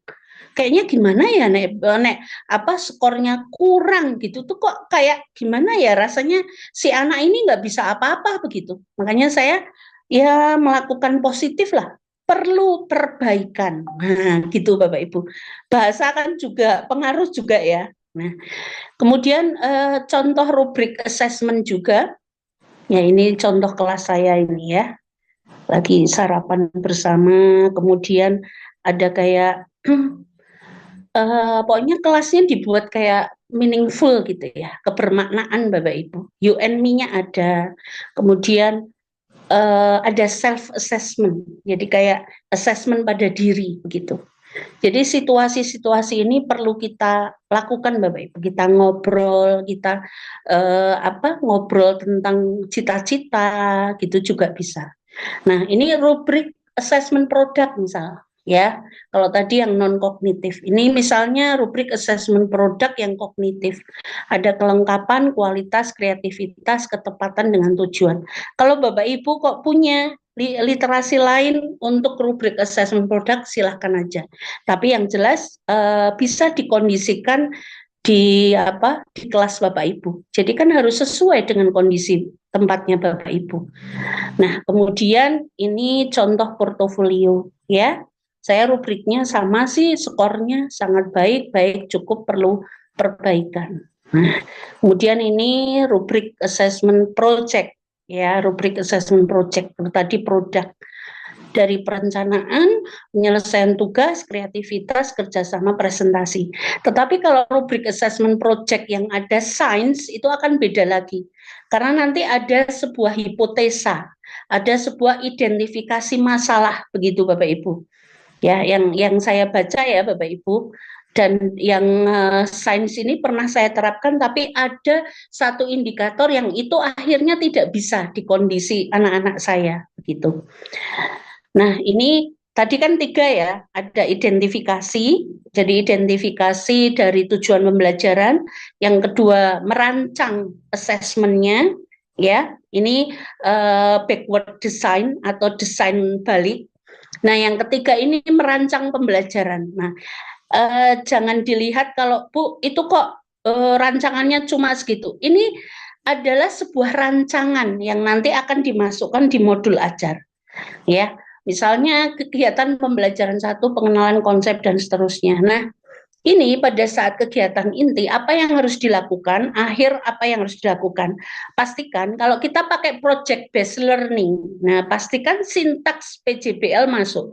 Kalau kita pakai discovery learning, pastikan tahapan DL masuk. Kalau kita pakai inquiry learning, pastikan IL masuk tahapannya. Jadi di modul ajar itu akhirnya akan bicara betul sintaks tahapannya itu dilakukan Bapak Ibu, ya. Atau misalnya pakai problem based learning, project based learning, discovery learning, inquiry learning, yang semuanya itu memang dari K13. Boleh nggak dipakai di kurikulum Merdeka? Ya sangat boleh. Tetapi fokusnya jangan langsung ke sumatif. Tetapi di dalam proses pembelajaran itu ada assessment awal, assessment di dalam proses pembelajaran, dan assessment sumatif. Assessment yang mengukur bagaimana mereka itu akhirnya bisa memahamkan sebuah pengetahuan yang mendalam tentang materi-materi yang akan Bapak Ibu sampaikan. Itu berarti assessment di awal kognitif, ya. Tetapi kalau untuk mengetahui bagaimana perasaan mereka, tindak lanjutnya bagaimana, umpan balik refleksinya, berarti itu adalah assessment yang non kognitif, formatif, begitu, ya. Nah, kemudian ini kegiatan pembelajaran 1, pembelajaran 2, pembelajaran 3 tentang permintaan penawaran dalam kehidupan yang nyata. Nah, kemudian ada strateginya nih. Ini boleh dihubungkan dengan diferensiasi setelah kita tahu assessment awalnya. Misal pembelajaran berbasis masalah problem based learning atau cooperative learning atau project based learning atau teknologi, ya. Pembelajaran yang berbasis teknologi itu boleh, ya. Nah, jadi Bapak Ibu dengan beragam metode, beragam media, beragam model, artinya Bapak Ibu sudah membuat kelas itu ada ada kebermaknaan. Jadi tidak hanya 1-2 kali, harus memang berkali-kali begitu. Dan kalau kita mau pengen langsung hafal sintaksnya itu ya kita lakukan Bapak Ibu. Contoh ini puzzle, Mama itu make a match. Jadi puzzle saya gabungkan dengan make a match. Yang modelnya adalah ini media, modelnya adalah problem based learning. Karena setelah memasangkan puzzle, setelah make a match, ya, misal dari analisis sebuah pasar, analisis sebuah ketenaga kerjaan, mereka tidak hanya berhenti Bapak Ibu, tetapi juga menyampaikan apa yang sudah dilakukan. Misal tenaga kerja pengangguran struktural, ini cara menyikapinya, cara mengatasi pengangguran. Kemudian mereka menyampaikan begitu. Jadi tidak berhenti hanya produk, tapi juga penyajian. Nah, ini sedang melakukan teka-teki silang. Kalau Bapak Ibu percaya apa tidak, ini adalah assessment sumatif Bapak Ibu. TTS, jadi pakai TTS saya assessment sumatifnya. Ini galeri wall, ya. Ada galeri wall yang jalan, ada galeri wall. Ya. Nah, itu ada assessmentnya juga. Jadi pada saat menyusun galeri dari produknya kita sediakan rubriknya begitu. Window shopping ya. Jadi mereka akan berkunjung ke kelompok yang lain. Nah, kelompok ini akan menyampaikan. Nah, ini juga kita sambil muter, sambil checklist boleh, sambil memberikan sebuah umpan balik begitu, Bapak Ibu. Ini GPS yang sering saya lakukan di kelas Bapak Ibu, creative problem solving dengan 6 sintaksnya. Nah, setelah GPS saya lakukan, saya gabungin nih dengan TSTS, Tristre, Triste, ya, 3 tinggal, 3 tamu, begitu. Hampir selesai kok Bapak Ibu, gini 49, kan 50, ya, pas nanti jam 9. Nah, kemudian BLK. Nah, BLK ini sebagai bentuk role, ya, role playing sebenarnya. Ada table manner di sini Bapak Ibu, ini materi ketenaga kerjaan, ya. Jadi kelasnya itu saya buat seperti kelas BLK. Oke, terima kasih Bapak Ibu. Yang paling hebat bagi seorang guru adalah mendidik. Dan rekreasi yang paling indah adalah mengajar. Terima kasih Bapak Ibu, tetap semangat untuk mendampingi anak-anak kita agar masa depannya itu bisa lebih bersinar seperti KGBN malam hari ini. Terima kasih Bapak Ibu, saya tutup dulu. Assalamualaikum warahmatullahi wabarakatuh. Waalaikumsalam warahmatullahi wabarakatuh. Wah, ini ini luar biasa, ini sampai di grup KGBN itu chatnya lah seperti renyahnya rempeyek saat lebaran. Luar biasa, sangat menarik sekali. Rempeyek. Ya. Iya. Yang saya garis bawahi tadi yang sangat menarik, yang menjadi ruh kita sebagai seorang pendidik itu bahwa asesmen jangan dijadikan ajang sebagai untuk menakut-nakuti murid kita, dan ada satu hal lagi, asesmen yang tepat dapat mewujudkan pembelajaran yang bermakna bagi murid kita, tentunya dengan langkah-langkah yang sudah disampaikan oleh Sister Rini tadi. Silakan bagi ibu guru yang hebat, saya buka untuk sesi pertanyaan atau apapun yang untuk memuaskan dari apa materi yang sudah disampaikan oleh narasumber kita. Untuk termin yang pertama, saya buka kesempatan dulu untuk 3 Bapak Ibu guru yang hebat. Nanti kalau ada lagi bisa kita buka di termin yang selanjutnya. Monggo dipersilakan. Monggo Bapak Ibu.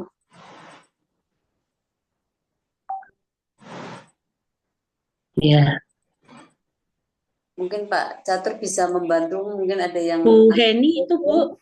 Oh, ada Bu Heni. Monggo dipersilakan Ibu untuk membuka resennya dulu. Untuk Bu Heni dipersilakan.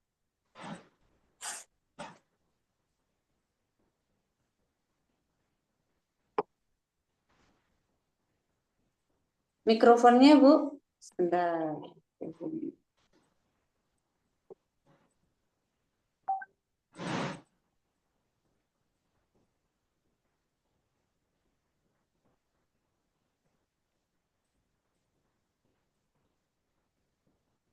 Ibu Heni. Monggo Bu Heni. Assalamualaikum. Ya, sudah terdengar. Monggo. Assalamualaikum warahmatullahi wabarakatuh. Waalaikumsalam. Rasanya mendengarkan Bu Rini itu sesuatu yang wow sekali ya Bu. Terima kasih. Kebetulan saya alumni SMA Negeri 1 Wonosobo tahun. Oh iya. Ya. Hanya saja kami dulu, generasi kami itu tidak mendapatkan guru yang seperti Ibu ya, karena terutama pada pembelajaran ekonomi Bu, itu hanya mencatat, gitu. Hanya mencatat, mendengarkan, mencatat gitu aja. Jadi terus kalau bukunya udah penuh baru kita ulangan, dan seperti itulah, sepertinya kurang menarik nih Bu. Yang saya tanyakan di sini sebenarnya tadi itu tingkatan feedback, apa ladder of feedback apa ya? Tingkatan feedback itu apakah harus urut dari tingkat yang bawah atau boleh melompat-lompat gitu feedbacknya? Oh ya, Itu saja. Terima kasih. Makasih. Assalamualaikum warahmatullahi wabarakatuh. waalaikumsalam warahmatullahi Wabarakatuh. Mungkin ada lagi kah yang present? Kalau belum mungkin bisa sambil dijawab sambil menunggu rekan yang lain untuk mempersiapkan pertanyaannya mungkin guys Rini. Baik ya, bisa. Monggo silakan. Baik Bapak Ibu, terima kasih Bu Heni dari SD 2 Wanadadi ya. Saya juga pernah ke Banjar, tapi kalau daerah Banjar itu biasanya di SMA 1 Banjar, SMA mana? Karangkobar juga pernah. Ya, Bawang, ya SMA 1 Bawang pernah. Ternyata alumni SMA 1 nih, ya. Semansa Satria. Sudah tahu yel-yelnya belum ya? Semansa Satria Bisa Jaya. Ya, belum ada. Ya, oh ya, nanti diajarin sama Bu Dini, tenang aja. Ya, Bu Heni. Ya, terima kasih sekali sudah menyimak paparan saya yang semoga saja bermanfaat. Kalau tidak ada manfaatnya, ya diambil kebaikannya saja. Nah, Bu Heni, yang tadi ada umpan balik feedback, apakah semuanya harus dilakukan? Bertahap aja, Bapak Ibu. Jadi tidak perlu harus urutan. Idealnya ya urutan 3 hal itu ya, biar nanti kita merasakan umpan balik yang efektif itu seperti apa. Tetapi kalau Bu Heni kok misalnya masih 1 aja umpan balik, apa yang kamu rasakan hari ini? Nah, itu boleh kok ya. Yang sebenarnya biar kita biasakan untuk kita ngobrol, biasakan memberi feedback, biasakan refleksi begitu. Karena kalau zaman-zaman dulu nih, kita kan hanya materi saja. Bocah ora iso materi nggak tahu pokoknya rasanya anak yang bodoh banget gitu kan. Nah, kalau sekarang kita lebih ke humanis Bapak Ibu. Kayak ya humanis sama anak-anak gitu. Karena saya yakin di tangan Bapak Ibu nanti akan menjadi seseorang yang lebih berguna. Begitu ya jawaban saya. Ya, begitu Bu Hema. Terima kasih Bu Heni. Luar biasa. Jadinya tetap semangat melaksanakan asesmen gitu ya Bu. Terima kasih. Terima kasih. Sama-sama. Aduh, itu cucu saya ya. Monggo dipersilakan untuk teman-teman yang lain atau mungkin Pak Catur mau menambahkan untuk saya panitia dulu aja. Gitu, oke. Ini sambil menunggu teman yang lain, ini Sesrini sebenarnya ada dari saya walaupun moderator boleh ya khusus menyampaikan yang Silahkan. Jadi di lapangan di sekolah itu kadang ada beberapa guru yang berpendapat karena sekarang untuk formatif itu kan tidak menjadi salah satu bagian yang menjadi perhitungan untuk nilai rapot. Jadi seolah-olah mengambil simpelnya aja, formatif itu percuma dilakukan karena pada endingnya tidak menjadi bagian untuk menjadi nilai rapot, jadi langsung aja sumatif. Padahal tadi ya sudah dijelaskan panjang lebar bahwa betapa pentingnya formatif itu untuk dilaksanakan supaya nanti bisa menjadi sebuah refleksi kita dalam pembelajaran sehari-hari. Mungkin coba bisa Sesrini memberikan sedikit pencerahan bagi kita supaya tidak ada lagi mindset bahwa formatif itu percuma untuk dilakukan. Seperti itu, Sis. Baik, terima kasih ya Bu Hema. Itu banyak terjadi ya Bapak Ibu. Jadi tidak hanya di sekolah Bu Hema, di sekolah banyak dari SD, SMP, SMA, SMK dan mindset ini juga tidak terus harus disalahkan begitu ya, karena kita pendekatannya secara humanis. Artinya begini Bu Hema, siapa yang bisa diajak untuk berkolaborasi, sampaikan hal-hal yang sudah benar ini ya, bahwa formatif itu penting. Jadi ini adalah untuk membuktikan mereka, biar mereka tidak takut menghadapi asesmen sumatif, biar mereka nyaman, biar mereka berubahnya itu secara natural begitu loh. Akhirnya itu berubahnya bukan karena terpaksa ditakut-takuti sebuah nilai dan nanti dirapot. Yang paling penting sebenarnya di proses pembelajaran. Anggaplah misalnya seperti di Jepang Bapak Ibu. Jepang itu di kelasnya itu CCTV-nya langsung ke orang tua Bapak Ibu. Jadi tahu mana guru yang betul-betul qualified, mana yang tidak. Nah, artinya apa? Seandainya guru-guru di Indonesia ada CCTV yang langsung ke orang tua, nah ini ya kan, kalau langsung orang tua pasti akan berlomba-lomba dong, proses pembelajarannya jadi bagus. Kalau sekarang berlomba-lombanya ke rapot, alah, yang paling penting kan nggo rapote ono bijine. Nah, mindset ini pelan-pelan Bapak Ibu, jadi tidak perlu memaksakan. Ya, Bu Hema sampaikan aja nanti itu assessment seperti ini, karena kalau BK kan strategis, ya. BK itu punya banyak hal untuk strategis ke situ.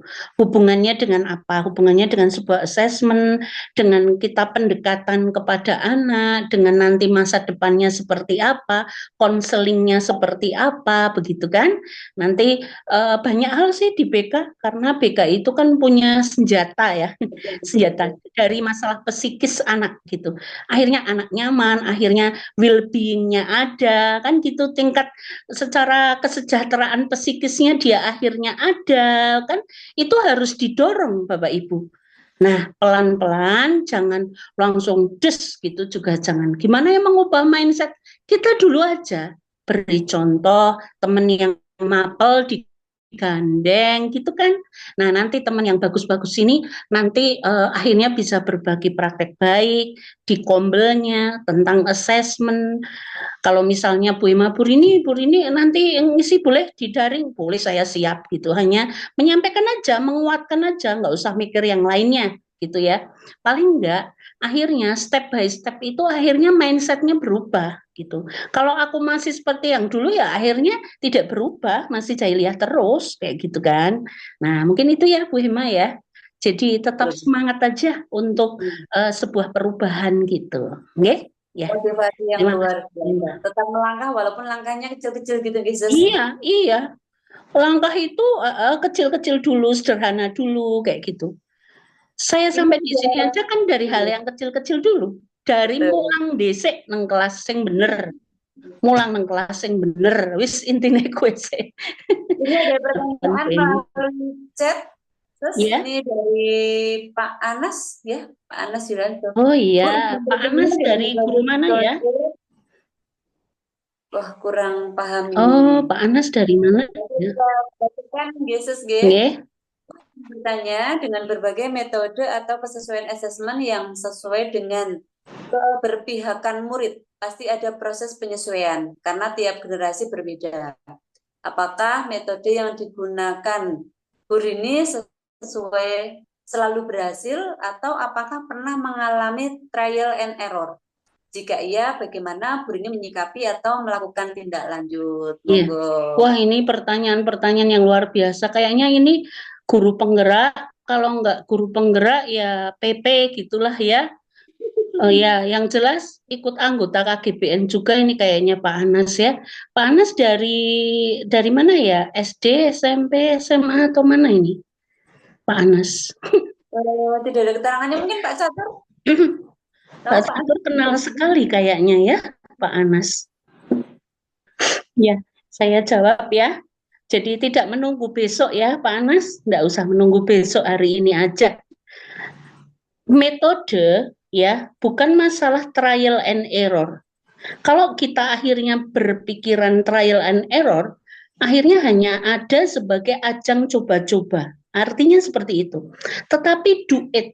Jadi action di kelas, lakukan itu, lakukan yang backward design tadi, ya, yang biar simple begitu. Kita tahu assessmentnya, kita tahu tujuannya, kita tahu rancangan pembelajarannya. Itu yang pertama. Yang kedua, pernah nggak itu akhirnya berhasil atau tidak? Nah, tingkat keberhasilan atau tidak itu tergantung mapel, ya kan? Kemudian tergantung kondisi juga. Nah, saya mau melihatnya dari apa dulu nih? Kan gitu. Assessment yang saya pakai itu yang formatif yang apa?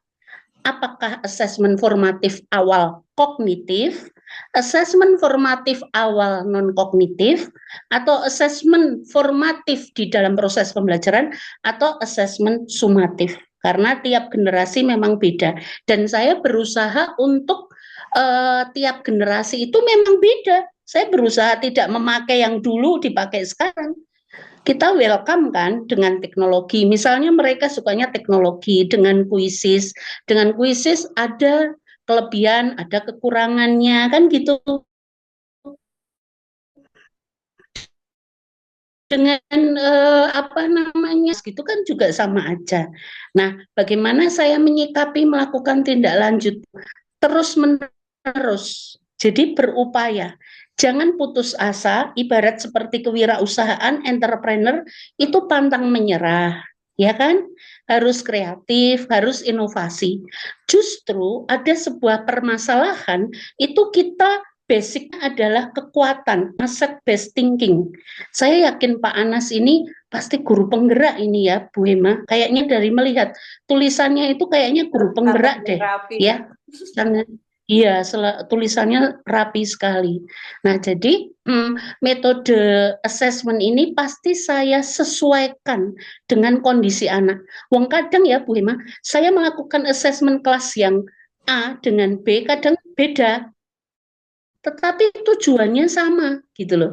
Tujuan kan nggak boleh beda, tetapi assessment yang saya lakukan itu ada yang berbeda. Kenapa?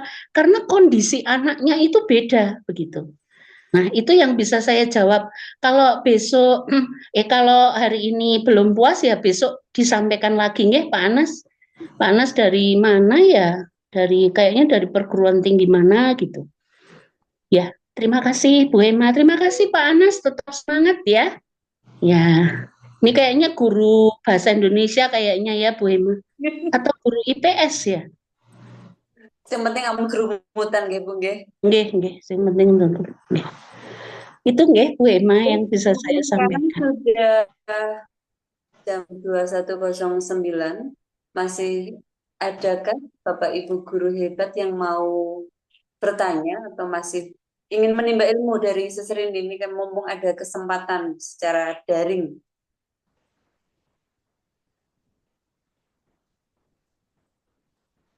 Ada satu pesan. Oh, olahraga Bu. Pak Anas temannya Bu Rini. Oh, guru olahraga. Teman saya yang mana ya? Besok privat saja Mas Anasnya. Oh, gitu. Kalau tempat saya adanya Pak Anies, bukan Anas. Pak Anies Baswedan. Ya, itu guru olahraga. Oh, iya. Saya nggak mengalami berarti ya Bu? Ribuan? Saya sudah tidak mengalami berarti ya? Iya, nggak menangi. Kalau Pak Anies Baswedan ini luar biasa sekali. Dia itu tahu ibu-ibu guru seluruh Wonosobo. Wah, mantap. Khusus ibu-ibu guru nggak Bu? Iya, khusus. Bapak guru nggak terlalu diperhatikan ya? Berarti Pak Catur tidak masuk dalam bidiknya ya? Nah, itu yang marahi Pak Catur. Oh iya. Iya, yang ngajarin. Ya mungkin ini untuk teman-teman yang bergabung dengan kita malam hari ini sudah tidak ada yang ingin ditanyakan karena tadi udah ada yang mau privat saja nanti Bu. Oh ya, siap. Gamblangnya Bu Ema. Dalam? Saking gamblangnya. Nah, iya betul. Saya sampai otaknya penuh sekali nih, besok pagi harus mengosongkan gelas lagi supaya mendapatkan ilmu baru itu harus siap. Penuh sekali malam hari ini. Terima kasih untuk Sesrini, narasumber kita yang hebat. Mungkin adakah closing statement dari Sesrini sebelum saya tutup untuk sesi malam hari ini? Kayaknya Bu Rini habis ini mau asesmen terima kasih. Betul. Ke teman-teman di sini hidup tanpa asesmen itu hidup tanpa asesmen itu bagaikan hidup tanpa sebuah sebuah pembuktian. Jadi pembuktian sebagai manusia begitu. Akhirnya kita tidak tahu jalan arahnya betul atau tidak. Nah, pengen tahu jalannya benar apa tidak ya dengan assessment. Itu aja sih Bu Hema. Terima kasih. Saya melanjutkan dari yang disampaikan oleh Sesrini bahwa tadi dalam melaksanakan assessment juga kita jangan melulu untuk melihat endingnya atau hasil akhirnya, tetapi juga dilihatlah proses yang lebih diutamakan. Dan tetaplah bergerak, tadi motivasi yang luar biasa, walaupun itu dari diri kita sendiri, di kelas kita sendiri, walaupun langkah-langkah kecil, harapannya nanti dari hal yang kecil itu menjadi sebuah hal yang besar. Saya sebagai moderator, apabila ada kekurang tepatan dari tutur kata atau tingkah saya pada malam hari ini, saya mohon maaf yang sebesar-besarnya. Terima kasih untuk Bapak Ibu Guru yang hebat pada malam hari ini. Terima kasih untuk narasumber kita pada malam hari ini juga. Terima kasih Pak Catur. Terima kasih untuk Bu Jujuk. Maaf, belum hafal ini. Untuk waktu selanjutnya, saya kembalikan kepada Pak Catur. Saya akhiri. Wassalamualaikum warahmatullahi wabarakatuh. Waalaikumsalam. Untuk Bu Juju aja, saya lagi jaga gerbang. Oh, kepada Bu Jujuk. Bu Jujuk saya kembalikan kepada Bu Iya, Jujuk. terima kasih Bu Hema, luar biasa ya kolaborasinya ya. Dan suster ini saya kayaknya benar-benar mau privat deh ya. Jadi Siap. ya, guru MI itu mohon maaf Pak, yang dari Kemenak itu memang untuk apa namanya Merdeka Belajar, apalagi untuk asesmen seperti ini tuh masih belum ini ya, masih terpuntal-puntal gitu. Suatu saat datang ke Siap, sekolah saya ya, siap. suster ini ya, saya Siap. ini cuma 1 jam, 1,5 jam kayaknya ini mau tanya aja bingung gitu Bu.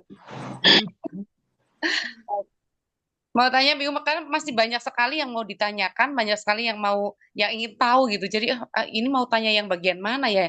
Tadi bagian ini aja masih kayak gini gitu. Mungkin kalau untuk yang dari dinas mungkin udah glodok ya. Cuman kalau dari Kemenak memang masih kepuntal-puntal suster ini. Besok ini ya jalur pribadi ya suster ini ya. Siap, Luar siap. biasa. Bu Hema juga keren Bu Hema, Masya Allah. Kolaborasi yang ini ya. Pas banget ya. Dan terima kasih Bu Hema dan Suster ini di ngopi semalam ini, insya Allah teman-teman mendapatkan dan ilmu yang baru, khususnya di madrasah itu sangat luar biasa ini materi yang ini Suster ini. Dan Bu Hema sekali lagi terima kasih, Suster ini juga terima kasih, Bapak Ibu yang kami hormati, yang hadir pada malam hari ini juga terima kasih. Mudah-mudahan mendapatkan ilmu yang luar biasa dan nanti bisa aplikasikan di sekolahan Bapak Ibu masing-masing. Dan sampai ketemu lagi di Temu Pendidik Mingguan yang ke-150 ya Pak Catur. Jadi Komunitas Guru Belajar Nusantara Kabupaten Wonosobo ini sudah mengadakan Temu Pendidik Mingguan yang rutin setiap Selasa malam dan sekarang sudah ke 149 dan insya Allah Selasa depan di 150. Bapak Ibu perlu ada informasi sedikit, besok di tanggal 2 November ada temu pendidik Nusantara yang di puncaknya PPN itu di Jakarta. Silahkan Bapak Ibu yang mau menghadiri TPN di Jakarta. Insya Allah nanti yang tidak sempat untuk ke Jakarta ada melalui Zoom. Dan silahkan untuk nobar bersama-sama suster ini, mohon bantuannya untuk nanti teman-teman diajak untuk nobar ya. Nanti kami minta videonya dan juga foto-fotonya. Dan Bapak Ibu, insya Allah nanti dari KGBN Wonosobo kami akan datang ke Jakarta 5 orang. Itu ada Bu Endang, kemudian ada Bu Budi, kemudian Bu Eni, saya dan Pak Idam. Mudah-mudahan sampai sana bisa mendapatkan oleh-oleh dan nanti bisa disampaikan kepada Bapak Ibu semua. Terima kasih sekali lagi Bapak Ibu, selamat istirahat dan saya kembalikan ke Pak Catur. Silakan Pak Catur. Ya, terima kasih Bu Juju. Bu, eh, aku mau bilang Bu susah, jadi buat ses aja sama Bu Hema ya. Yang hari ini memang benar-benar sudah duo maut gitu kan. Kayak denger konsernya Rita Sugiarto sama I Sugiarto lah malam untuk malam hari ini. Kelihatan jadulnya ya. Dan teman-teman dan ibu bapak jangan lupa untuk join di Ngopi Semalam untuk edisi yang ke-150 dan pastinya tetap di Komunitas Guru Belajar Nusantara Wonosobo dan saya ucap selamat malam dan saya izin untuk